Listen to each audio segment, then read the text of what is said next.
கலகலவன சிரி கண்ணில் நீர் வர சிரி. வாரியார் சுவாமிகள் கூட சொன்னாங்களே, அவர் பேர வாரியார் சுவாமிகள் ஒரு ரிப்பனை கட் பண்ணுறாரு மளிகை கடைக்கு. அவங்க மளிகை கடைக்காரங்க கேட்குறாங்க, பெருமாள் படம் வைக்கவா சாமி, விநாயகர் படம் மாட்டவா, முருகன் படம் எந்த படத்தையாவது மாட்டு, கலப்படம் பண்ணி மட்டும் மாட்டிக்காத என்ன. அதெல்லாம் அந்த நேரத்தில் வர்றது சார், அது அந்தந்த நேரத்தில் வர்றது. ஏன்னா நான் இப்போ ஒரு வருஷத்துக்கு முந்தி சன் டிவியில் கூட சொன்னேன், பேரறிஞர் அண்ணா லண்டனுக்கு போயிருந்தார். ஏர்போர்ட்டில் இறங்கின உடனே கேட்டாங்க, ஃபினிஷ்டும் கம்ப்ளீட்டும் ஒரே வார்த்தை தான், அர்த்தம் தானே, இது எதுக்கே 2 வார்த்தைன்னு. அவர் உடனே பதில் சொன்னார், நல்ல மனைவி வாய்த்தா வாழ்க்கை கம்ப்ளீட்டு, மோசமானது வாய்த்தா ஃபினிஷ்டானார்.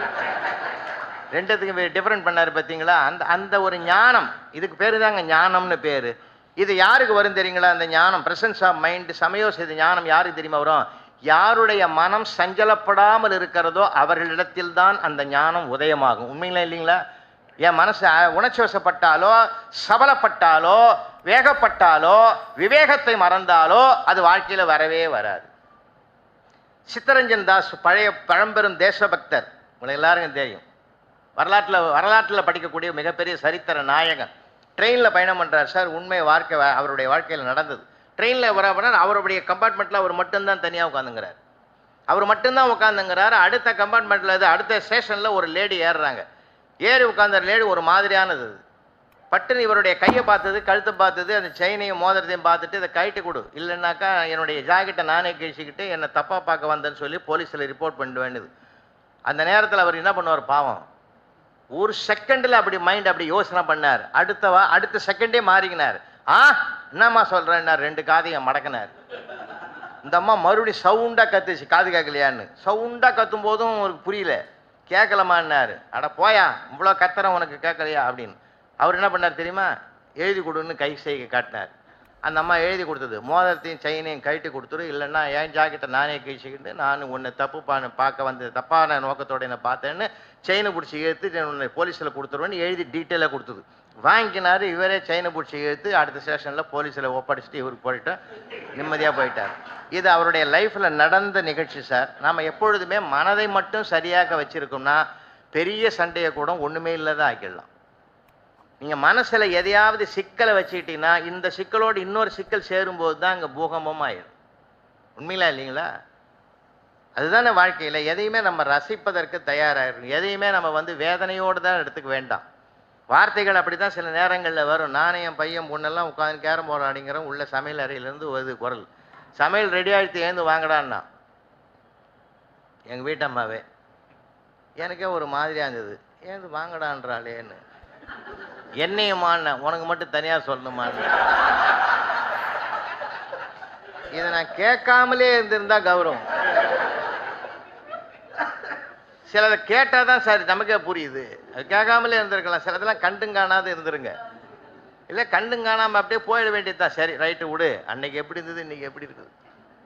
இல்லை நிறைய நேரங்களில் நான் சொல்கிறதுங்க, நான் அதனால் தான் திரும்ப திரும்ப நான் வருவேன். வெள்ளத்தனைய மலர் நீட்டம் மாந்தர்தம் உள்ளத்தனையது உயர்வுன்னா சார். உள்ளத்தனை நம்ம வச்சுக்கிற பணத்தின் அளவு உயர்வு கிடையாது. பணமே, அந்த பணத்தின் உயர்வே எதனால் வந்தது? உள்ளத்தின் உயர்வால் வந்தது. என்னால் முடியும்னு நம்ம நம்பினோம்னா முடிஞ்சு போச்சு சார். முடியும்னு நான் நம்பினோம்னா எல்லாமே ப்ளஸ்ஸே மைனஸ் ஆக்கிறவங்க நிறைய பேர் இருக்கிறான், மைனஸை ப்ளஸ் ஆக்கிறவங்க நிறைய பேர் இருக்காங்க. உண்மையில் சொல்கிறேன், வாழ்க்கையில் ஜெயிக்கிறதுக்கு நிறைய மார்க்கங்கள் இருக்குது, நிறைய விஷயங்கள் இருக்குது. வாழ்க்கைன்றது சாதாரணமான விஷயம் இல்லை. இந்த மனம் என்பதை நோக்கி தான். மனமெனும் தோணி பற்றி மதியனும் கோலை ஊன்றி சினமெனும் சரக்கை ஏற்றி செறிகடல் ஓடும் போது மதனனும் பாறை தாக்கி மறியும் போது அறிய ஒண்ணாது உனை உணும் உணர்வை நல்காய் ஒற்றையோருடைய கோவேன்னாரு திருநாவுக்கரசர். மனம்தான் மிக நெஞ்சகமே கோயில், நினைவே சுகந்தம், அன்பே மஞ்சனில் பூசை கொள்ள வாராய் பராபரமேன்னார் தாய்மான சுவாமிகள். உள்ளம் பெருங்கோயில் ஊனுடம்பு ஆலயம் வள்ளல் பிரானருக்கு வாய்கோபுர வாசன திருமூலர் சொல்றார். அப்ப இந்த மனம் என்பது தான் மிக மிக முக்கியத்துவம் வாய்ந்தது மனிதனுக்கு. அதை நிறைய பேர் களங்கப்படுத்திக்கிட்டனாக்கா வேணும் வாழ்க்கையில எதையுமே சாதிக்க முடியாது. அது தூய்மையானதாகவும் நேர்மையானதாகவும் சத்தியத்துக்கு உட்பட்டதாகவும் இருக்கிற போதுதான் மிகுந்த சிறந்த செயல்பாடுகளுக்கு உரிய கருத்துகள், வாழ்வியல் உண்மைகள் நமக்கு வளமாக கிடைக்கும். நான் அடிக்கடி சொல்றது உண்டுங்க, 20 வருஷத்துக்கு முந்தைய நான் திருப்பதிக்கு மலைக்கு போயிருந்தேன். ஏடுகுண்டலவாடா கோவிந்தா வெங்கட் நம்பரா நாராயணான்னு சொல்லி 10வது செட்டில் உட்காந்துருந்தேன் 10 மணி நேரமா. கோவில கிட்ட போயாச்சு, 10 நிமிஷத்துல பகவானை பார்த்துடலாம் பெருமாளை. இந்த பாழுங்கண் இந்த 5 புலன்குது பாரு, ஒண்ணுக்கு ஒண்ணு தொடர்புடையது. இந்த பாழுங்கண் அப்படி நிமிந்து மண்டபத்தை பார்த்தது. எவனோ ஒருத்தன் போலது பாதிக்கப்பட்டவன் எழுதிட்டான், ஜெயந்தி ஐ லவ் யூன்னு எழுதிட்டு போட்டான். இந்த கண்ணு அதை பார்த்த உடனே மனசுக்கு அனுப்பிச்சு விட்டுது, இதை பாடுறான்னு. மனம் அங்க போயிட்டுது, யார் அந்த ஜெயந்தி, இவனை யார் நேசிச்சிருப்பான், அவன் காதல் நிறைவேறாததுனால தானே இங்க எழுதி வச்சுக்கிறான், பெருமாள் அவனை காப்பாத்தி கரை ஏத்தினாரா இல்லையா, மொத்த கவனம் அங்க போட்டுது. 10வது நிமிஷம் வெளியில நிக்கிறேன், ஜருகண்டின்னு கொண்டாந்து வெளியே விட்டான். அப்பதான் நான் யோசனை, 10 மணி நேரமா காத்தும் கடந்த தவம் 10 நிமிஷத்துல பறி போறதுன்னா, ஒரு வினாடி கூட நம் வெற்றியை தீர்மானிப்பதற்கு வருகிற இடையூறை தவிர்ப்பவன் தான் வாழ்க்கையில் ஜெயிப்பான். இல்லை, நம்ம அதுவும் நம்ம செய்தியா எடுத்துக்கோமே, ஒரு லெசனா எடுத்துக்கோமே, பாடமா எடுத்துக்கோமே, எதையுமே ஒரு பாடமா எடுத்துக்கோமே சார். பாடமா எத்தனையோ வகையில பாடம் இருக்குது. அதனால்தான் பாரதி சொன்னா, இன்று புதிதாய் பிறந்தோம்னு மனசுல நினைச்சுக்கிட்டு போ, அப்பதான் எதையும் தாங்குவ நீ. எனக்கு என்ன வயசு, எனக்கு என்ன ஆள் தெரியுமா, நான் எவ்வளவு படிச்சிருக்கேன், அதெல்லாம் தூக்கி குப்பையில போடு. அன்னன்னைக்கு ஒவ்வொரு பாடம் படிக்க வேண்டியிருக்குது, ஒவ்வொரு இடத்துலையும் படிக்க வேண்டியிருக்குது. ஒரு ஆஃபீஸில் ஒரு மேனேஜர் அடிக்கடி சூப்பர்வைசர் திட்டுவார்.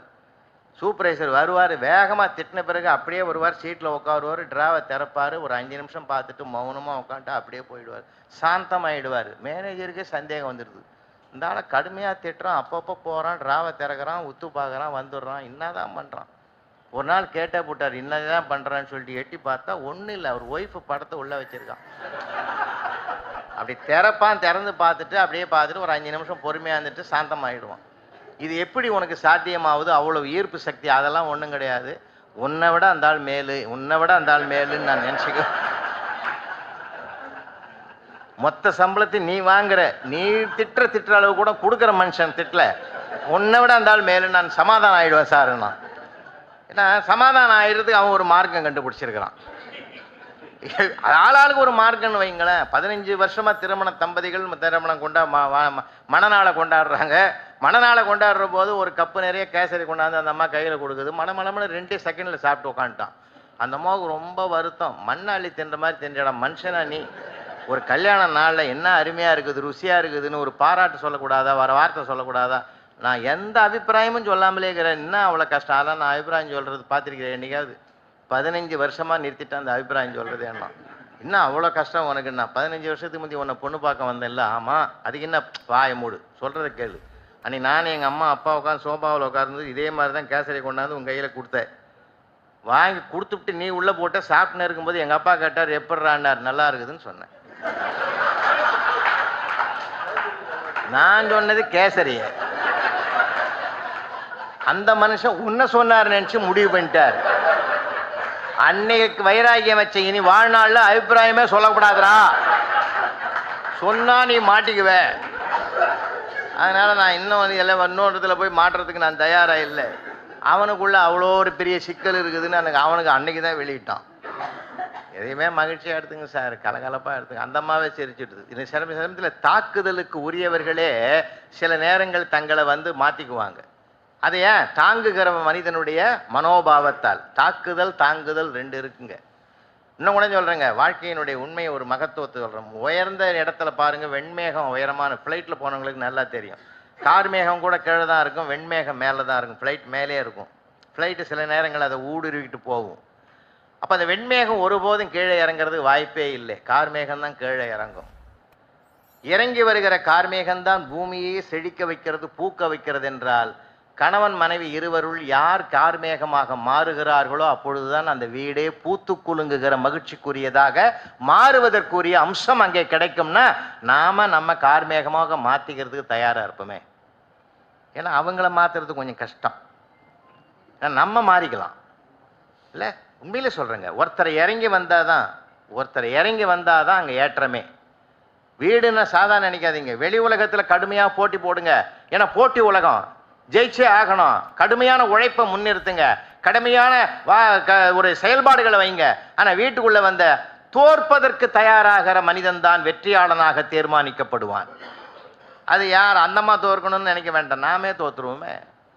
நாமே தோற்பதற்கு தயாரா இருப்போமே. அங்க மகிழ்ச்சி பூத்து கொடுங்க சார். இல்ல இப்ப நாம கூட தான் எங்கன்னா புறப்படும் போதே கேப்பா, எங்க வீட்டுல உங்க எங்க போறேங்க, ரோட்டரி கிளப்புக்கு பேச போகிறோம்மா. யார் கூப்பிட்டது? காயத்ரி மேடம் கூப்பிட்டாங்கம்மா. உனக்கு ஒன்றும் தெரியாது, அங்கே சபையிலேயே போய் கூப்பிட்டாங்க. இல்லைம்மா அவங்க தாம்மா விரும்பி கூப்பிட்டாங்கம்மா, வாங்க வாங்கன்னு கூப்பிட்டாங்கம்மா. அவங்களுக்கு ஒன்றும் தெரியாதுன்ட்டான். என்ன சொல்லு ஒன்றும் தெரியாதுன்னு. அவங்க எவ்வளோ தெரியும் தெரியுமாண்ணா? அதெல்லாம் கிடையாது, உன்னை கூப்பிட்டதுலேருந்தே தெரியலையா? பட்டிமன்ற விவாதமே அங்கே தான் சார் நான் பயிற்சியே அங்கே தான். நான் என்ன கேட்குறேங்க, ஒரு மகிழ்ச்சியாக எடுத்துக்கோமா. அதில் போய் இன்னும் ஒரு எதிரியான்னு ஆரம்ப காலகட்டத்தில் எதுவுமே பேச மாட்டாங்க. ஏன்னா லைஃப்ன்றது இன்றைக்கி அந்த அளவுக்காவது பேசுறதுக்கு வாய்ப்பு இருக்குதுன்னு சந்தோஷப்படுங்க. ஒரு காலகட்டத்தில் எப்படி இருந்ததுங்க, எப்படி இருந்தது எல்லாம் வீடுகள்லாம், இன்றைக்கி அதெல்லாம் காணாமல் போச்சு சார். நான் என்ன கேட்குறேன், உங்களெல்லாம் தயவு செஞ்சு வாழ்க்கையில் ஒரு நிம்மதி, ஒரு பெருமை, ஒரு சிறப்பு வரணும்னா ஒரு அரை மணி நேரமாவது சந்தோஷமாக கலகலப்பாக பேசுவோமே. அந்த பழக்கமே போச்சு சார். எல்லார் கையிலையும் செல்லு சார். இன்னைக்கு எல்லாம் வாசல்லேருந்தே செல்லில் பேசுகிறான், உள்ள பெட்ரூமில் அந்த அம்மாக்கிட்ட. என்ன சமையல் ரெடி ஆகிட்டா? இது எழுந்து போய் உள்ளே கேட்கப்படாதா? ஃபேஸ் டு ஃபேஸ் பேசுகிற காலத்தில் சந்தோஷம் இருந்தது. அப்போ ஃபேஸ்புக்கில் பேசுகிற காலம். நீங்கள் நம்பணும், ஆஸ்திரேலியாவில் எங்கள் தம்பி பையன் இருக்கிறான் சார். அன்னைக்கு கேட்குறான், பெரியப்பா வாட்ஸ்அப்பில் இருக்கிறியா? இல்லைடா. ட்விட்டரில் இருக்கிறியா? இல்லைடா. ஃபேஸ்புக்கில்? இல்லைடா. சரி போன வை. சண்டாளப்பா நல்லா இருக்கிறேன்னு கட்சி வரைக்கும் ஒரு வார்த்தை கூட கேட்க இல்லை. என் மனசு எவ்வளோ கஷ்டப்படும். அந்த காலத்தில் போன இடத்துல நல்லா இருக்கிறீங்களா, எப்படி இருக்கிறீங்க, இதானே சார் முதல்ல கேட்பாங்க. இன்னைக்கு அது பயிற்சியே போச்சே, அந்த பழக்கமும் போச்சே சார். இல்லை ரொம்ப வருத்தமாக இருக்குது. அந்த காலத்திலலாம் பார்த்தீங்கன்னா உண்மையில் ஊடகம்லாம் இல்லாத காலத்தில் ஒரு கணவன் மனைவிக்குள்ளே தகராறு வந்தால் கூட மனைவி லெட்டர் எழுதுவாங்க அப்பாவுக்கு. அப்பா இந்த ஆள் கண்ணாமலாம் திட்டாம்பா, அடிக்க வந்துட்டாம்பான்னு எழுதும். அது கிட்டத்தட்ட ஒரு 10 நாள் ஆகும் போய் சேர்றதுக்கு. 10 நாளுக்கு பிறகு அந்த கடிதம் கையில் கிடச்ச உடனே அவங்க அப்பா கையில் ஒரு மூட்டையை தூக்கின்னு வீட்டுக்கு வருவார். இது ரெண்டும் வாசலில் உட்காந்துன்னு கொஞ்சம் பேசின்னு இருக்கும். அந்த பொண்ணே கேட்க, என்னப்பா திடீர்னு வந்துட்டேன்னு கேட்கும். ஏய் கழுத நீ தானே தபால் எழுதுன, வர சொல்லி இந்த மாதிரி இருந்தாலும் திட்டுறான் போனால் கை வாங்க வந்தான். ஆடா அது நடந்து எவ்வளோ நாளாகுதுப்பா, அதெல்லாம் சமாதானம் ஆகி அதுக்குள்ளே 2 சண்டை வந்து முடிஞ்சு ஆட போப்பா, அம்மாவுக்கு உனக்கு வராத சண்டையா, எவ்வளோ சமாதானம் ஆகிட்டுது சார். இப்போ அப்படி கிடையாது. சண்டை ஆரம்பித்தாலே அப்படி லைவில் போகுது. அங்கே செல்லு ஆன் பண்ணி வச்சிருது, அங்கெல்லாம் வந்து போகுது. அவன் பார்த்துவிட்டு நேராக அடியாளோட வர்றான். இல்லை இன்னைக்கு வாழ்க்கை எப்படி மாறி போச்சு சார். ரொம்ப வருத்தமாக இருக்குது இல்லைங்களா? நிறைய இடங்களில் சொல்கிறேன். அதனால தான் சொல்கிறது, நான் டாஸ்மாக் போகிறவனு கூட நம்ம மாற்றிப்படலாம். 2 நாளைக்கு கஷ்டப்பட்டு அறிவுரை சொன்னால் மாறிடுவான். இந்த சீரியல் பார்க்குறவங்கள மாற்றவே முடியும். தாய்மார்கள் கோச்சிக்கப்படாது. ஏதோ பாவம் நான் ஒரு 5-6 பேர் வந்துருக்குறாங்க. உங்களை சொல்லலம்மா, நீங்கள் சமூக பணியில் வரீங்க, இந்த மீட்டிங்கில் வரீங்களா, அதுவே பெரிய விஷயம். எங்கள் வீட்டிலே சொல்கிறேன் நான். அதுவும் இப்போ லேட்டஸ்ட்டு எல்லா சேனல்லையும் பார்த்தீங்கன்னா எந்த சீரியலோ அதை பற்றி கவலை இல்லை. ஏதோ ஒரு கிராஃபிக்கில் பாம்பு ஓடுது. ஆமாம், எந்த அது பக்தி சீரியலாக இருந்தால் என்ன, சமூக சீரியல், அதே ஒரு பாம்பு வரணும். அந்த பாம்பை பார்த்துட்டு அது எதுவும் பார்த்தீங்கன்னா ராத்திரி 11 மணிக்கு வீட்டுக்கு போனீங்கன்னா நாகினி மாதிரி உட்காந்துங்குது. அது சரிப்படுத்துறதுக்கு போகிறவனுக்கு சரியாகுது நேரம். அதனால் வாழ்க்கையில் இன்றைக்கி இருக்கிற கரடு முரடைகள் நிறைய சார். இல்லை அந்த காலத்தெல்லாம் எங்கள் பாட்டிலாம் நினச்சா ஒரு 5 நிமிஷத்தில் ரசம் வச்சு கொடுக்கும். என்ன மனமாக இருக்கும் தெரியுமா? தெருவே மணக்கும். இல்லை தெருவே மணக்கும். இப்போ நான் பொண்ணை கேட்டேன் நான் அன்றைக்கி, அம்மா வெறும் சோறு தானே இருக்குது, எப்படா சாப்பிட்றது, கொஞ்சம் ரசம் வைடான்னு. வச்சிடறம்பான்னு உள்ளே போனால் ஆளை காணோம். எங்கடானா கிச்சன்லேயும் ஆளை காணோம். கம்ப்யூட்டர் ரூமில் உட்காந்துங்குது. ரசம் அது கேட்குது. தக்காளி ரசமா, புளி ரசமா, பருப்பு ரசமா? இந்த தக்காளி ரசம்னு அழுத்துறா. அது கேட்குது 1 நாளைக்கா 2 நாளைக்கா 3 நாளைக்கா? இவன் 1 நாளைக்குன்னு அழுத்துறா. மறுபடியும் கேட்குது ஒருத்தருக்கா 2 பேருக்கா 3 பேருக்கா? நீ ரசம் வச்சு கிழிஞ்சுது போ. மகா கஷ்டம் சார். இப்போ எல்லாம் டாக்டரை கருவி நம்பி தானே வாழறாரு. டாக்டரே கருவி நம்பி தானே சார் வாழறாரு. நீங்கள் டாக்டர் மருத்துவமனைக்கு போனால் கூட அங்கே ஒரு லெசன் இருக்குது சார். நீங்கள் கவனிங்க, அவசரப்படுறீங்க.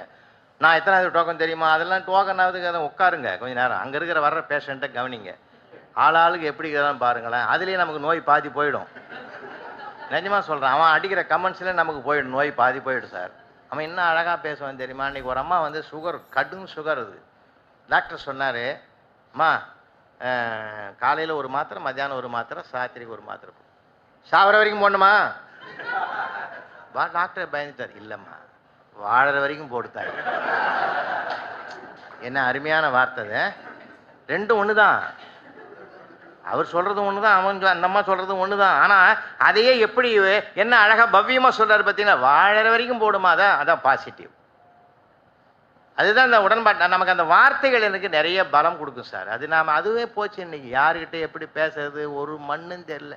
அந்த நாளில் நாட்டுப்புற பாட்டெல்லாம் நீங்கள்லாம் படிச்சிருப்பீங்க. பக்கமாக இப்போ வாய்ப்பு இருந்தால் கூட பாருங்கள். என்ன லைஃப் வாழ்ந்தா நம்ம பெரியவங்கெல்லாம். சூப்பரான லைஃப் சார். அதெல்லாம் நான்லாம் ஒரு பாட்டை படித்தாலே அங்கே உள்ள பயணம் பண்ண ஆரம்பிச்சிருவேன். மனைவி சாதாரண படிப்பறிவு தான், கை நாட்டு பேர் வழி தான் அந்த குடும்பம். அவன் விவசாயத்துக்கு போயிடுவான். அந்த அம்மா தூளியில் போட்டு, அப்புறம் தூளினால என்னன்னு தெரியல இப்போ பிள்ளைகளுக்கு. இல்லை தாலாட்டுன்னு பேர். தாள்னா நாக்கு.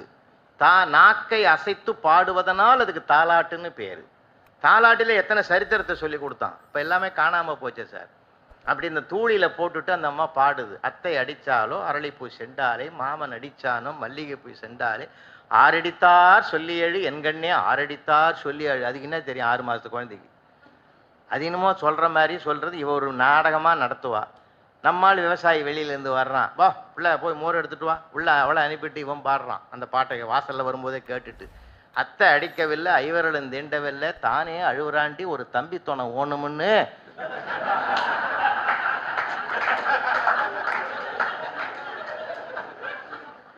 என்னம்மா அப்ளிகேஷன் போடுறேன் ஐயா? நான் என்ன கேட்குறேன்? இதுதான் சார் வாழ்க்கை. இதுதான் வாழ்க்கை. இல்லை என்ன ஒரு அழகு. அந்த நாட்டுப்புற பாட்டு நீங்கள் படிக்க படிக்க படிக்க தேனாக இருக்கும் சார். ரொம்ப அருமையாக இருக்கும் சார். நம்ம இன்னைக்கு எல்லாத்தையுமே இழந்துட்டோம். இரவு பெய்த மழையிலே ஈர மண்ணிலே மண் வீடு கட்டி விளையாடிய பெண் குழந்தைகள் இந்த மண்ணில் தானே சார் வாழ்ந்தாங்க. ஆண் பிள்ளைகள்லாம் அதை உடச்சிட்டு போவான். அவ்வளோ ஆனந்தம் அவனுக்கு. இல்லை எவ்வளோ பெருமை இருந்தது. புல்லு விளையாடுவான். ஒரு கோட்டு புல்லு, ஒரு சின்ன ஒரு புல்லை வெட்டிட்டு அதுலேருந்து ஒரு பெரிய கொம்பை வச்சு புல்லு விளையாட்டுன்னு பேர் அதுக்கு. இப்போ புழுவேல் விளையாடுறான். புல்லு விளையாடும் போது கொஞ்சம் ஒரு ஆரோக்கியம் இருந்தது. இப்போ ஆயுளே முடியுது. இல்லை ரொம்ப வருத்தத்தோடு சொல்கிறேங்க. நிறைய இருந்ததுங்க. நிறைய இயற்கையோடு இருந்தான் ஒரு காலகட்டத்தில். இன்னைக்கு எல்லாமே செயற்கையில் நோக்கி நம்ம பயணம் படும்போது பல சிக்கல்கள் நிறைய இருக்குது. அதனால் வாழ்க்கையில் நம்ம இந்த கருவிகளுக்கு கூட கொஞ்சம் ஓரமாக வச்சுடுவோம். கருவிகளை கூட கொஞ்சம் கருவிகள் மயக்கம் இன்னைக்கு அதிகமாக இருக்குது சார். அப் டு டேட் இன்னைக்கு எத்தனை வருது, அட்வான்ஸாக என்ன வருது. இந்தியாவில் தான் இன்னைக்கு பார்த்தீங்கன்னா 75 கோடி மக்கள் இந்த செல்ஃபோனை பயன்படுத்துகிறாங்கன்னு ஒரு சர்வே சொல்லுது. உலகத்தில் வேறு எங்கேயும் அதிகமாக பயன்படுத்தலையா சார்? நம்ம தான் அதிகமாக பயன்படுத்துகிறோம். அதிகமாக பயன்படுத்துகிற போது சிந்தனை வளங்கள் குறைஞ்சி போகுது. அப்போல்லாம் அந்த மாதிரிலாம் இல்லைங்க. ஒரு காலகட்டத்தில் வாழ்க்கையினுடைய மகிழ்ச்சி எங்கெங்கேயோ தேங்கி கிடந்தது. இன்றைக்கி அதெல்லாம் இல்லைங்க. அதனால் வாழ்க்கையில் நம்ம மகிழ்ச்சியை மீண்டும் கொண்டான்னா ஒருத்தர் முகத்தை ஒருத்தரும் பார்த்து ஒரு ஈகோவை முதல்ல நம்ம தவிர்த்துட்டாலே வாழ்க்கை ரொம்ப சுகமான பயணமாக இருக்குது. வீட்டுக்குள்ளே போயிட்டு சம்சாரத்துக்கிட்ட நிறைய பேர் போட்டி போடுவோம். நான் யார் தெரியுமான்னு. அந்த மாதிரி சொல்லுவோம். நீ யாருன்னு எனக்கு இப்போ அதை தெரியணும். என்னைக்கு தாலி கட்டி அன்னையிலேருந்து தெரியும். உட்காரு. பெரிய ஐஏஎஸ் ஆஃபீஸராக இருந்தால் கூட ஆனால் உட்காரியா நீனும். நீங்கள் நாம் நினைக்கிற வெளியில் சல்யூட்லாம் ஆட்டிக்கிறேன்னு வீட்டுக்குள்ளே போய் பாருங்கள் அந்த ஆள் கதியை. இல்லை மகா கஷ்டப்படுவான். இன்னும் சில பேர் பார்த்தீங்கன்னா உண்மையிலே சொல்கிறேங்க, நிறைய தர்மங்களே மாறி போச்சே. ஒரு காலத்தில் தர்மத்தை பற்றி சொல்லி கொடுத்து தர்மம் உபதேசித்த நாடுகளில் முதல் நாடு நம்ம இந்தியா தான். ராமாயண மகாபாரதம் மாதிரி சார். உலகத்தில் பைபிள் பெரிய நூல் இல்லை சார். பகவத்கீதை கூட, அதாவது பகவத்கீதையை உள்ளடக்கி இருக்கக்கூடிய மகாபாரதம் தான் உலகத்தின் மிகப்பெரிய காவியம். உலகத்தின் மிகப்பெரிய காவியம் ஒன்று உண்டென்றால் அது மகாபாரதம் தான். அதுக்கு அடுத்தது தான் மற்ற நூல்கள் எல்லாமே அதுக்கு பிறகு தான் வரக்கூடியது. அவ்வளோ பெரிய நீதி நூல்களை நம்ம பெற்ற மண் இந்த மண். இன்னைக்கு என்ன ஆச்சு? அவ்வளவும் தலைகிழகுது. உண்மைங்களே இல்லைங்களா? 10 சதுரத்தை முடிச்சு ரோட்டை தாண்டி காஞ்சிபுரம் போகிற ரோட்டில் ஒருத்தன் வீட்டை கட்டிட்டு சுற்றி வரான். என்னடா அண்ணன் உணர்ச்சி வசப்பட்டு கட்டிட்டேன், இடம் தான் எவன் தெரியலன்னா. இப்போ இவனை நம்ம என்ன பண்ண முடியும்? இல்லை அந்த காலத்தில் திண்ணை வச்சு கட்டினான் சார். வலது பக்கம் ஒரு திண்ணை, இடது பக்கம் ஒரு திண்ணை கிராமத்தில். அதுக்கு பிறகு தான் மெயின் டோர் இருக்கும். மெயின் டோருக்குள்ளே தான் அவன் இருப்பான். திண்ணை ரெண்டும் காலியாக இருக்கும். ஏன்? அந்நியர் அயலூர்லேருந்து யாராவது வந்தால் அவன் தங்கிறதுக்கு யாரையா வாய்ப்பு கொடுப்பான் என்று மனித நேயத்தை மையப்படுத்தியது 2 திண்ணை வச்சான். இப்போ யாராவது வைக்கிறோம் நாம? இதை ஒரு கூட்டத்தில் ஒரு சொல்லிவிட்டு தான் அதால் ஒரு திண்ணை வைப்போம், புலவர் பேச்சை கேட்டுன்னு வச்சுவிட்டு 11ஆவது நாள் அனர்த்தமான சண்டை நடக்குது கோர்ட்டில். என்னடாண்ணா 10 நாள் அவன் தங்கினவன் தாசில்தார்கிட்ட பட்டம் வாங்கிட்டுக்கிறான்.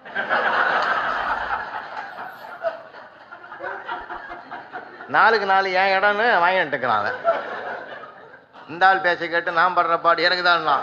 அன்னையிலேருந்து அது சொல்கிறது கிடையாது. இல்லை இன்னைக்கு இருக்கிற காலம் அப்படி இருக்குது.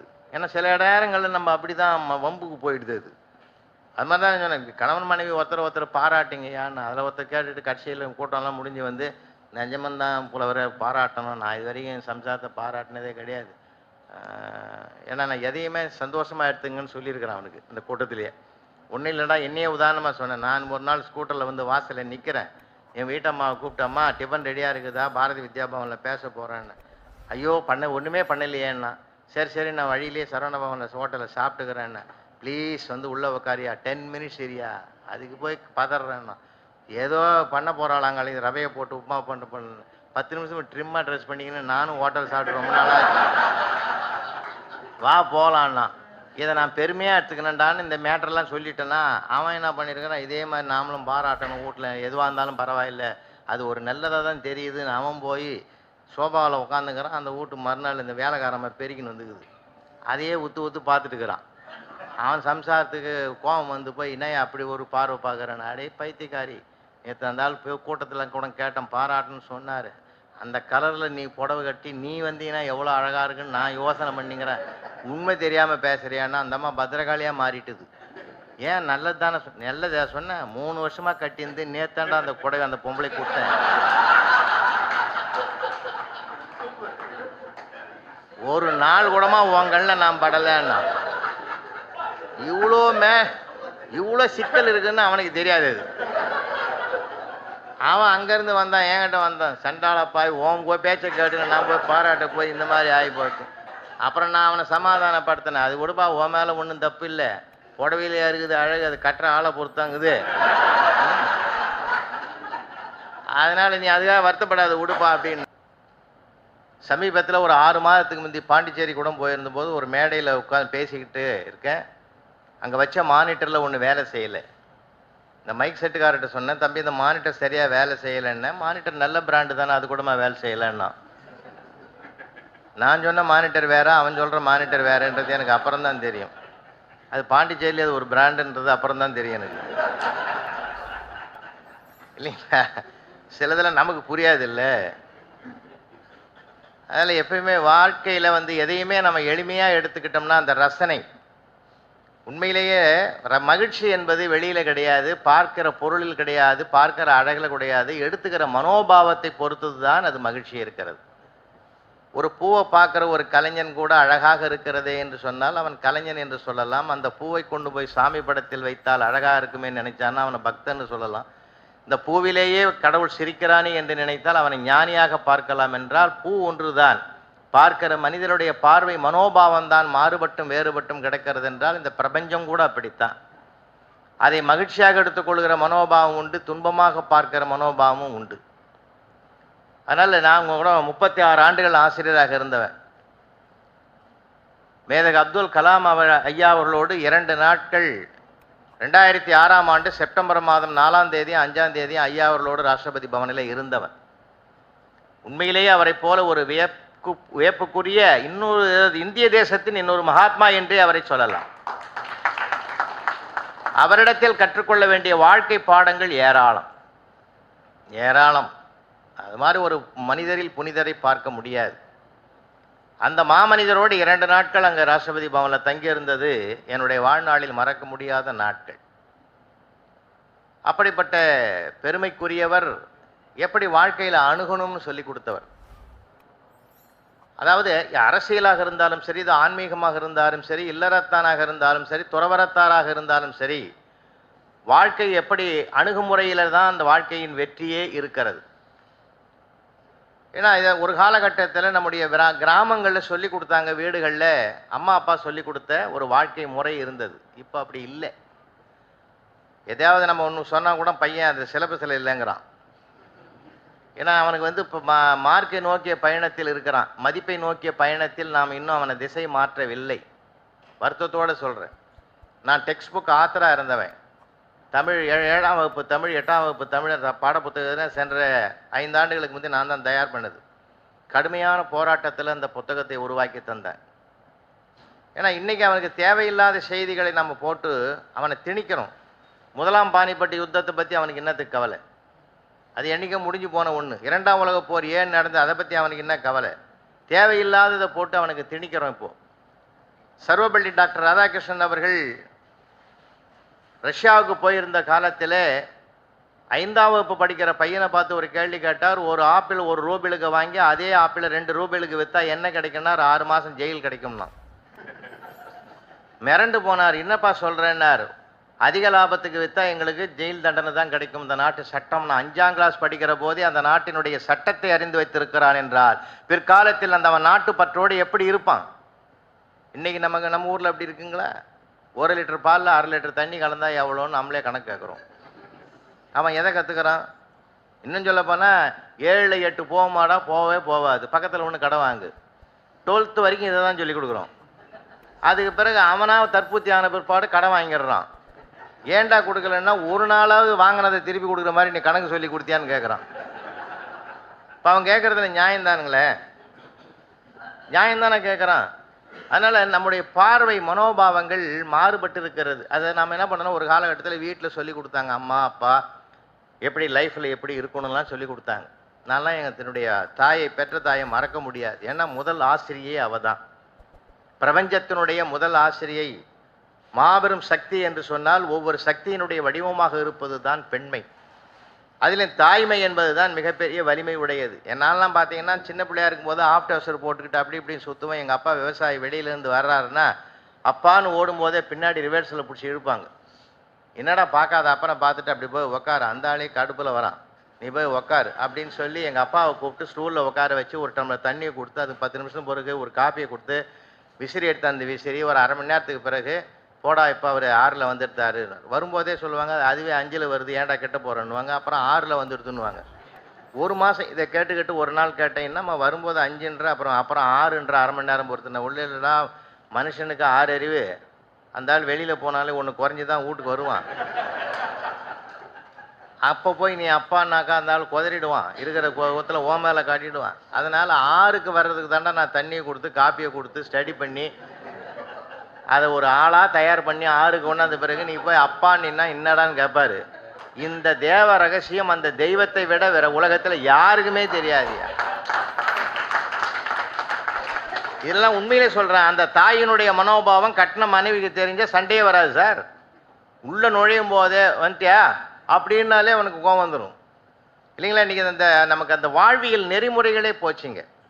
தாத்தாவும் பாட்டியும் கதை சொன்ன மண்ணுங்க அந்த மண் இல்லைங்களா? கதை சொல்லி நெறிப்படுத்தினாங்க சார். நான்லாம் நிறைய கதை கேட்டிருக்கிறேன். இப்போ யார் கதை சொல்கிறாங்க? அவங்கவுங்க கதையே பெருங்கதையாக இருக்குது இல்லை? அன்றைக்கி கூட ஒரு பையன் கேட்குறான் அம்மாவை, நான் ஏற்கனவே ஊடகத்தில் சொல்லியிருந்தால் நினைவுபடுத்துகிறேன். அம்மா கிட்ட கதை கேட்குறான். நான் வாழ்ந்த கதையை சொல்லுவேன், வளர்ந்த கதையை சொல்லுவேன். 2 கதையும் எனக்கு தெரியும், எத்தனை தடவை கேட்குறதுன்னு அவன். இல்லைடா இன்னொரு தடவை கேளு, மனசில் நல்லா பதியும். அதெல்லாம் ஏற்கனவே நிறையா பதிஞ்சு போச்சு, நான் வேணா உனக்கு திருப்பி சொல்கிறேன், புது கதையை சொல்லுமாண்ணா. இல்லை இல்லை உங்கள் அப்பா லேட்டாக வருவார், நீயும் முடிச்சுன்னு நானும் முடிச்சுன்னு இருப்போம், புது கதையாக விடுவார் அந்த ஆள். ஏன் லேட்டுன்னு கேட்டாலே போதும், கதை ஆரம்பம் ஆகிடும்டா. அந்த மாதிரி இருக்குது இன்றைக்கி லைஃபினுடைய போக்கு. யாரையும் எதையும் கேட்க முடியலைங்க. எல்லா இடங்களிலும் நமக்கு சிக்கல் அதிகமாக இருக்கிறது. அந்த சிக்கலை கூட நம்ம பார்த்து கண்டுக்காமல் போகக்கூடிய ஒரு காலம். அன்றைக்கி ஒரு ஆஃபீஸில் ஒருத்தன் உள்ளே போகிறான், அங்கே லஞ்சம் கொடுப்பதும் இல்லை லஞ்சம் வாங்குவது இல்லைன்னு எழுதி வச்சுருந்தான். உள்ளே போனவன் வைத்தேஸ்வரோட கீழே ஒரு வரி எழுதினான், வதந்திகளை நம்பாதீர்கள்னு எழுதி போட்டான். இல்லை அந்த பாதிப்பு அவனுக்கு தான் தெரியும். இல்லை இவன் பாட்டு இவன் இஷ்டத்துக்கு ஏக வசனத்தை எழுதுனான்னா இல்லைங்களா? உலகம் அப்படி இருக்குதுங்க. நமக்கு இப்போ நம்ம எந்த இதுவும் நம்ம என்ன நம்ம மனசாட்சியோட கேட்குறோங்க. சம்பாதிக்கிறதுக்குரிய கல்வியை கற்றுக் கொடுக்குறோமே தவிர அவன் வாழ்வதற்குரிய கல்வியை நம்ம கற்றுக் கொடுத்துருக்குறோமா? இன்றைய காலகட்டத்தில் இல்லை சார். தயவு செஞ்சு அவன் அம்மாவை நேசிக்கல, அப்பாவை நேசிக்கல, தாத்தாவை நேசிக்கல, அம்மாவை அப்பாவை நேசிக்காத போது அப்புறம் தாத்தா பாட்டி எங்கே நேசிக்க போகிறான் இல்லைங்களா? யூஸ் அண்ட் த்ரோ காலத்தில் அவன் இருக்கிறான். நம்ம தான் கொஞ்சம் எச்சரிக்கையாக இருக்கணும். இப்போ வாழ்க்கை நெறிமுறைகள் அந்த காலத்தில் நான்லாம் கிராமத்தில் வளர்ந்தோம் சார். எல்லாமே நேச்சுராக இருக்கும், எல்லாமே ரொம்ப இயற்கையாக இருக்கும் சார். ரொம்ப அற்புதமாக இருக்கும் பார்க்குறதுக்கு. ஒரு சினிமா கொட்டாயில் ஒரு படம் வருது, அதை கூட போஸ்டர் ஒட்டி எடுத்து போகிறான் ஒருத்தன், பின்னாடி மேலே தட்டின்னு வரான், கணவனே கண் கண்ட தெய்வம் இன்றோடு கடைசின்னா. என்ன அருமையான அறிக்கை பார்த்தீங்களா? வாழ்க்கையின் தத்துவத்தையே சொல்லிட்டான் சார் அவன். நானே கேட்டேன், நாளைக்குடா அது வேற படம் வருதுன்ட்டான். படத்தின் மூலமாக பாடத்தையும் ரசிச்சுட்டான். நமக்கு என்ன அருமையானது சார். உண்மையிலே சொல்கிறேங்க. பேர் வைக்கிறது கூட சார் ஒரு காலகட்டத்தில் உண்மையில் நடந்தது சொல்கிறேங்க. புரட்சித் தலைவர் எம்ஜிஆர் அவர்கள் ஒரு படத்தை நடிச்சிட்டாரு. என்ன பேருன்னு கேட்டார் தயாரிப்பாளரை. நல்லதுக்கு காலம் இல்லைன்னு சொன்னார். அவருக்கு அன்றைக்கி பூரா தூக்கம் வரல சார். மனசே சரியில்லை, தூக்கமே வரல. காலையில் வந்து தயாரிப்பாளரை கேட்டார், இப்போ ஒருத்தன் படம் ஃபர்ஸ்ட் ஷோ பார்த்துட்டு வரான்னு வச்சுங்க, செகண்ட் ஷோ படம் பார்க்க ஒருத்தன் போகிறான், என்ன படம் பார்த்தப்பான்னு கேட்பான். நல்லதுக்கு காலம் இல்லைன்னு சொல்லுவான். சொல்லுவானா சொல்ல மாட்டானா? இந்த சென்டிமெண்ட்டாக இதை ஆராய்ச்சி பண்ணி பாருங்கன்னா, இப்போ என்ன செய்யலான்னா, நல்லவன் வாழ்வான்னு மாற்றுங்க. என்ன படம் பார்த்த? நல்லவன் வாழ்வான்னா அவனுக்கு ஒரு பாசிட்டிவ் எண்ணம் உருவாவதற்குரிய வாய்ப்பு கிடைக்குதுன்னா தலைப்பை மாற்றுங்கன்னார் புரட்சித் தலைவர் எம்ஜிஆர். அப்புறம் மாற்றினாங்க. ஏன்னா வார்த்தைகள்லேயே ஒரு வாழ்க்கையின் சரித்திரம் இருக்கிறதுன்னு ஒரு காலகட்டத்தில் அதற்காக தேடி அலைஞ்சு பெரியவங்க நமக்கு நெறிப்படுத்தினாங்க. இப்போ நமக்கு சொல்லிக் கொடுக்கறதுக்கு யார் இருக்காங்க? யாருமே இல்லை சார். நெறிப்படுத்துறதுக்கு யாருமே இல்லை. அதனால தான் பல சிக்கல்கள் வருவதற்கு கூட அது ஒரு பெரிய காரணமாக இருக்குது.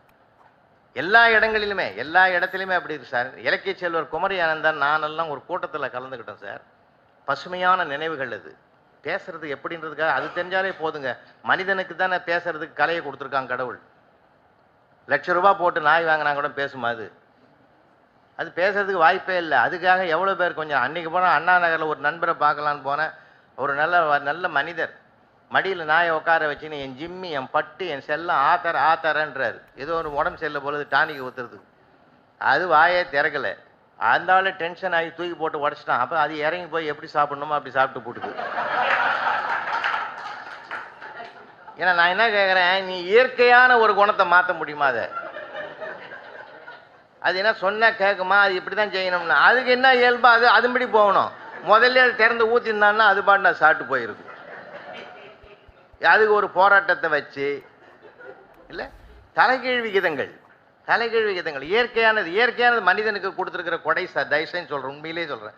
இயற்கையான கொடை தெரியுமா? நமக்கு மிகப்பெரிய கிடைத்தற்கரிய மிகப்பெரிய கோடி கொடுத்தாலும் கிடைக்காத செல்வம் சிரித்து மகிழ்வது மட்டும்தான் மனிதனுடைய மிகப்பெரிய சொத்து. அதையே நம்ம வீட்டில் இப்பெல்லாம் காணாமல் போச்சு. குழந்தைங்க சிரிச்சா கூட அம்மா கத்துது, அங்கே என்ன சிரிப்பு வாழுதுன்னு. வாழறது தான் மனுஷன் சிரிக்கிறதே. அதனால தான் சொன்னேன், பஸ்ஸில் பயணம் பண்ணாலும் சரி, ட்ரெயினில் பயணம் சொன்னாலும், எங்கே போனாலும் சரி, கொஞ்சம் நேரம் ரிலாக்ஸ் ஆகுமே. அங்கே கூட நம்ம எல்லா ஆளுமே சீரியஸாக உட்காந்துங்கிறோம். யாரையும் பேசுகிறதே கிடையாது. அப்படியே முறைச்சி பார்த்துனே வர்றது. நான் ஒருத்தரும் ஒன்றும் இல்லை. ஒரு ட்ரெயினில் ஏறி உக்காந்து என்னமோ ஒரு வார்த்தை கேட்டேன். எங்கே போகிறீங்கன்னு கேட்டேன். இவ்வளோதான் கேட்டேன். நான் எங்கே போனால் உனக்கு என்ன இப்படியே உனக்கெல்லாம் பதில் சொல்லணுமா? உனக்கு பதில் சொல்ல வேண்டிய அவசியம் என்ன இருக்குதுன்னு எட்மோர் வரைக்கும் பேச வந்தான் சார்.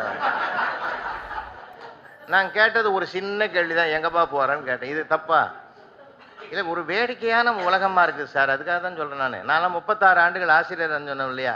நான் எவ்வளவோ அனுபவங்கள், நான் ஒரு 6-7 புத்தகம் எழுதினேன் அப்போ அந்த காலத்தில். ரொம்ப அனுபவங்கள் நிறையா சார். ஒவ்வொன்றுத்தையும் நீங்கள் மகிழ்ச்சியாக எடுத்துக்கிட்டிங்கன்னா லைஃப் நல்லாயிருக்கும். வேலை செய்கிற இடமும் சந்தோஷமாக இருக்கும், வீட்டில் வந்து சந்தோஷமாக, 2 இடத்துலையும் சந்தோஷமாக இருக்கணும்.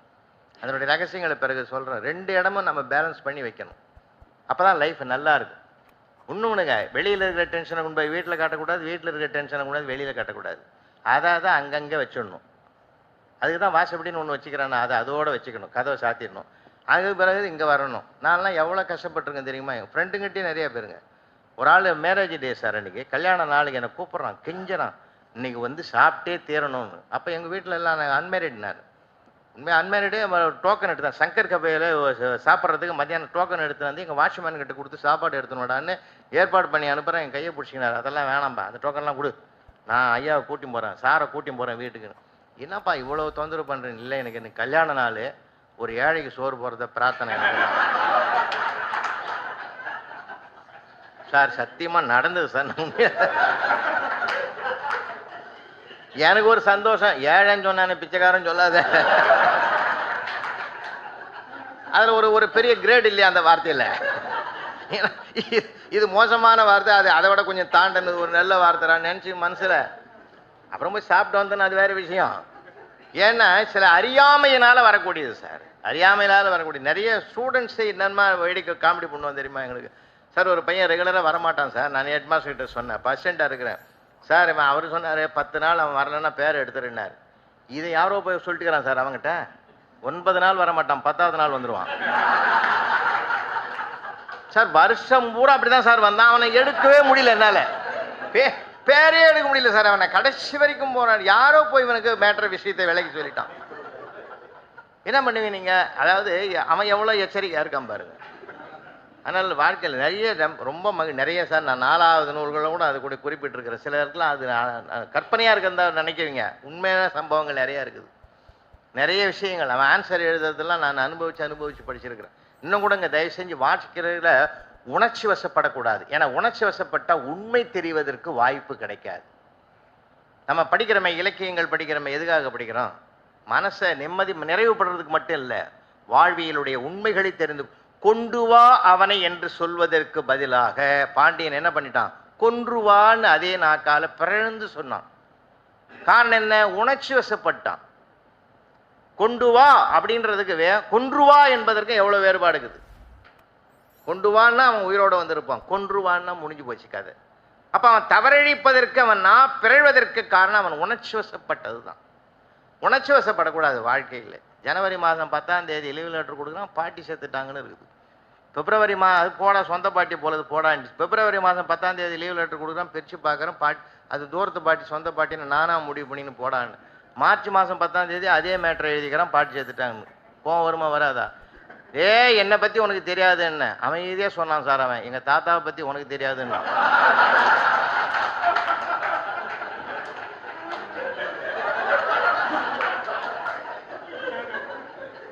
நான் உணர்ச்சி வசப்பட்டு அவனை அடிச்சிருந்தா என் நிலைமை என்ன ஆயிருக்கும் யோசனை பண்ணி.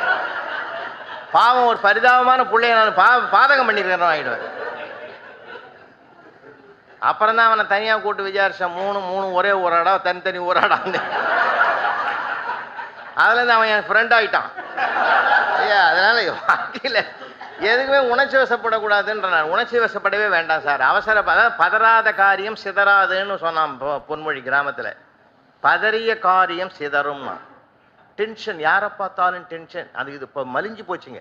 எல்கேஜி படிக்கிறவனே சொல்கிறான், டேடி நான் ரொம்ப டென்ஷன் ஆகுறேன், கிட்ட வராத, அம்மாவோட அதிகமாக திட்டு வாங்குறான். இல்லை, அன்னைக்கு ஒரு வீட்டுக்கு போகிறேன் சார், ஒரு சின்ன குழந்தை அழுதுன்னு வருது, அவங்க அப்பா ஓடுறான், ஏன்டா அழுற ஏன்டா, அம்மா அடிச்சுட்டு போனா. அப்பா என்னைக்காவது அழுது பார்த்துருக்கடா? எனக்கு அப்போ புரியல, வீட்டில் வந்து தான் யோசிச்சு பார்த்தேன் அவன் என்னதான் பதில் சொன்னான்னு. அந்த பதிலுக்குள்ளே எவ்வளோ ஆழமான சிந்தனை இருக்குதானே. அது வாழ்க்கை என்பது ரசிப்பதற்கும் அனுபவிப்பதற்கும் தான் கடவுள் கொடுத்துருக்குறான். அப்போ இந்த மறுபிறவி அது இதெல்லாம் அதெல்லாம் விட்டுதலுங்க. அது யார் கேட்டான்? போன பிறவியில் இருந்தவன் ஏன்னா சொல்லியிருக்கான் இந்த பிறவியில் இருந்தேன்னு. இல்லை, நான் அது எனக்கு அதிலெல்லாம் நம்பிக்கை கிடையாது. என்ன ஒன்று, அடுத்த பிறவியில் எது தெரியுமா? ஒவ்வொரு ரோட்டரி அமைப்பில் இருக்கிற ஒவ்வொருவருக்கும் மறுபிறவி உண்டு. காரணம், நீங்கள் செய்த சேவை உங்களுக்கு அந்த மறுபிறவி கொடுக்கும்.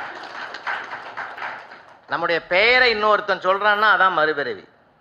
பேரறிஞர் அண்ணாவுக்கு மறுபிறவின்னா உண்டு, உலகமே பாராட்டுது. பெருந்தலைவர் காமராஜர் சொல்லுதுன்னா, மகாத்மா காந்தி சொல்லுதுன்னா, ஈடுகட்ட முடியாத இணையற்ற ஒரு மகத்துவத்தை மனித சமுதாயத்திற்கு அவர்கள் செய்து நிலை பெற்ற புகழை உருவாக்கி இருக்கிறார்கள். புகழ் படைக்கிற பெருமைதான் மறுபிறவியினுடைய அடையாளம். நம்ம மறுபடியும் பிறப்போம், அதுவாக பிறப்போம், இதுவாக பிறப்போம், அது என்னமோ அவன் பிறப்ப நடத்துகிறான், அவன் பிறப்பு நம்ம ஏன் மண்ணு போடுவான் போட்டோம். மறுபிறவி, இந்த பிறவி கிடைத்தற்கரிய பிறவி. அரிது அரிது மானிடராய் பிறத்தல் அரிதுன்னா. காரணம் இன்னொன்று என்னென்னா, கால்களால் நடக்கிறது கால்நடைகள்னு பேர், காலால் நடக்கிற மனிதனுக்கு மனிதன்னு பேர். இது நமக்கு கால்நடைன்னு கிடையாது. நிறைய பேர் கால்நடையாக வாழறான், அது வேறு விஷயம். ஏன்னா பஸ்ஸில் பார்த்தீங்கன்னா தெரியும், ஏன்டா மாடு பார்த்து வரக்கூடாதுன்னுவான். அதுக்கு அவங்க அதுக்கு ஏன்டா பண்ணி மாதிரி உருமுறைன்னுவான். நான் நல்லா பார்ப்பேன் சார், இதெல்லாம் பயணம் பண்ணும்போது யோசிச்சு பார்ப்பேன், அவன் என்ன சொல்கிறான், இவன் என்ன சொல்கிறான். இல்லை, வேடி காமெடியாக இருக்கும். இப்போ 2 பேரும் மாடு இன்னொரு மிருகமாக மாறிட்டான் இல்லைங்களா? அந்த மிருகத்தன்மைன்றது அவனுக்குள்ளே இருக்கிறத அடையாளப்படுத்திடும். இப்போ ஏன் மனிதனுக்கு மட்டும் அந்த காலால் நடக்கிற மனிதன் ஏமாச்சான்னா, மனிதனுக்கு மட்டும்தான் இந்த மனம் என்ற ஒன்று உண்டு. மனதால் நடக்கிற சக்தி படைத்தவன் என்பதனால்தான் மனிதன்னே பேரு நமக்கு. அதனால்தான் திருவள்ளுவர் அதை சூட்சமா சொன்னார், மனத்துக்கண் மாசேலனாதல் அனைத்தரன் ஆகல நீர பெறன்னர். இதை விட என்ன சார் வேணும்? தர்மம் கூட நீ பண்ண வேணாம், தர்மம் வாரி கொடுக்க வேணாம், எதுவுமே செய்ய வேணாம். மனசை தூய்மையா வச்சிரு. அடுத்தவனுக்கு பாதகம் இல்லாத ஒரு வாழ்க்கையை அமைத்து கொண்டால் அதை விட ஒரு உயர்ந்த வாழ்க்கை உலகத்திலேயே கிடையாதுன்னார்.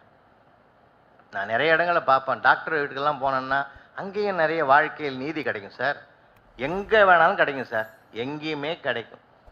எந்த நீங்கள் பாசிட்டிவ்லையும் கிடைக்கும், நெகட்டிவ்லையும் கிடைக்கும். வாழ்க்கையில் கூட பார்த்தீங்கன்னா நண்பன்னு இருப்பாங்க, எதிரின்னு இருப்பாங்க. வெற்றி அடைவதற்கு எதிரி காரணமாக இருப்பான், நண்பன் துணையாக இருப்பான். ரெண்டு பேருமே நமக்கு தேவை. அதனால் எதையுமே ஒரு நல்லதை நோக்கி நம்ம பயணப்படுவோமே. ரொம்ப ரொம்ப அருமையாக இருக்குங்க சார். ஒரு திருடம் கூட வீட்டுக்குள்ளே பூந்து கட்டில்கள் படுத்துங்கிறவன் காலாண்ட போய் தலையாண்ட போய் தேடுறான். அப்படி இப்படி தேடும்போது அவன் எழுந்துட்டான். என்னடா பீரோ சாவியடா தேடுறான்னா. அண்ணா எப்படி கண்டுபிடிச்ச? என்னடா இது தெரியாது எனக்கு. சரி சரி, தொழிலுக்கு புதுசாக நீ சர்வீஸ் உண்டாண்ணா. இல்லை இல்லை, இன்றைக்கி தானே இந்த ஆரம்பித்தேன் அந்த வேலையாண்ணா. அதான் நான் பார்த்தேன். இல்லைன்னா ஒரு ஆம்பளை கிட்ட வந்து தேடுவியாடா சாவியை?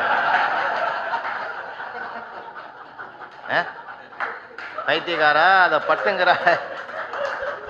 படுத்துங்கிறாளே அவள் காலுங்கழு போட்டுக்கிற தலகாணிங்கள் தாண்டா இருக்குது. அதை எடுக்க நான் 3 நாளாக பட்டப்பாடு எனக்கு தான் தெரியும். தயவு செஞ்சு சொல்கிறேன், கொஞ்சம் அமைதியாக அதை எடு, அவசரப்படாது.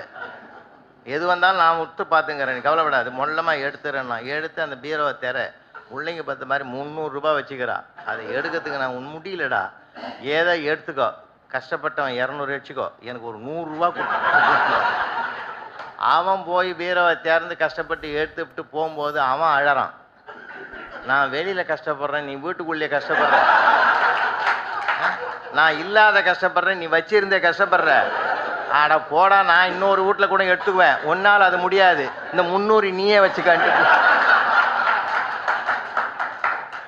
எப்படின்னா ஒரு ஆம்பளை கஷ்டம் இன்னொரு ஆம்பளை தாண்டா சரி.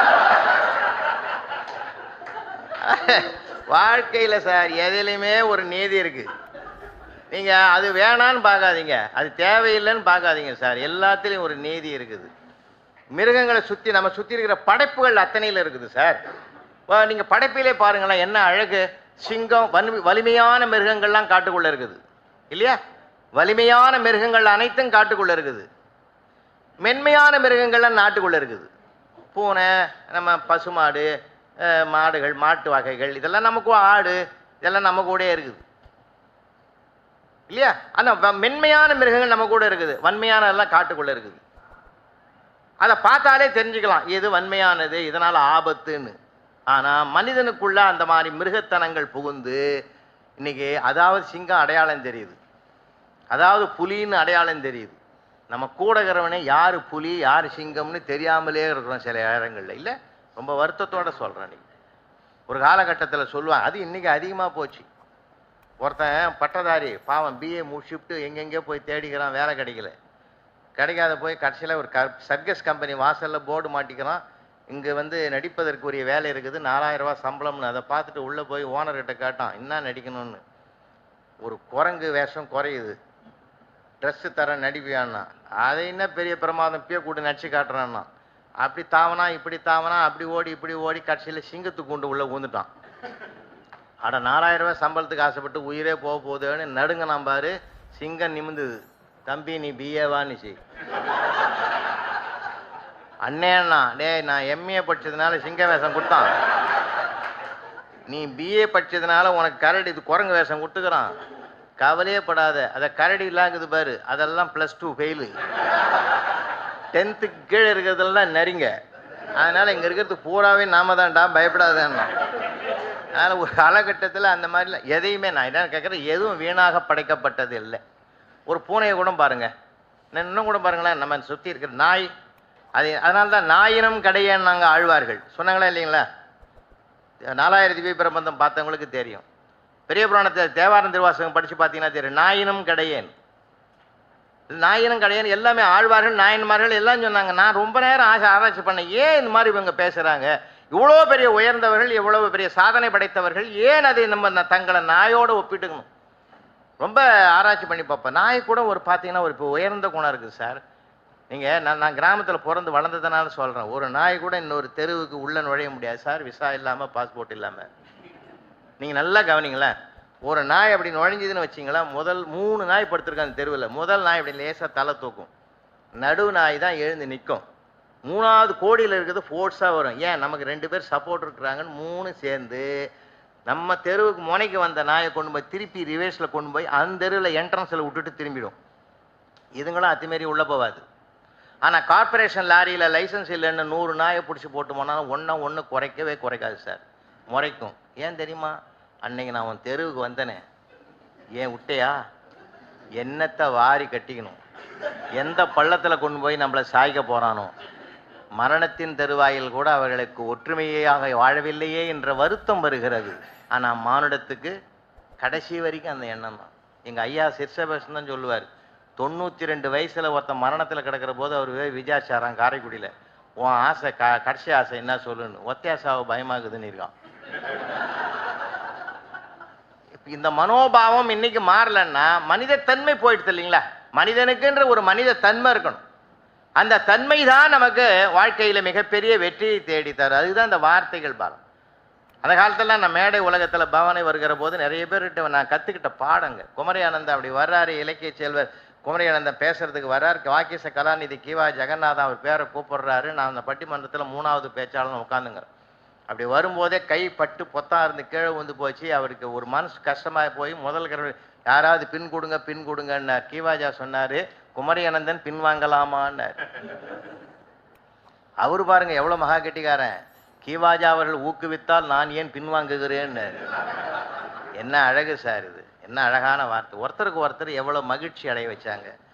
இந்த வீடியோ உங்களுக்கு பிடிச்சிருந்தா லைக் பண்ணுங்க, கமெண்ட் பண்ணுங்க, ஷேர் பண்ணுங்க. மறக்காம நம்ம சேனலை சப்ஸ்கிரைப் பண்ணிடுங்க. மீண்டும் ஒரு காணொளியில் சந்திப்போம். நன்றி நண்பர்களே.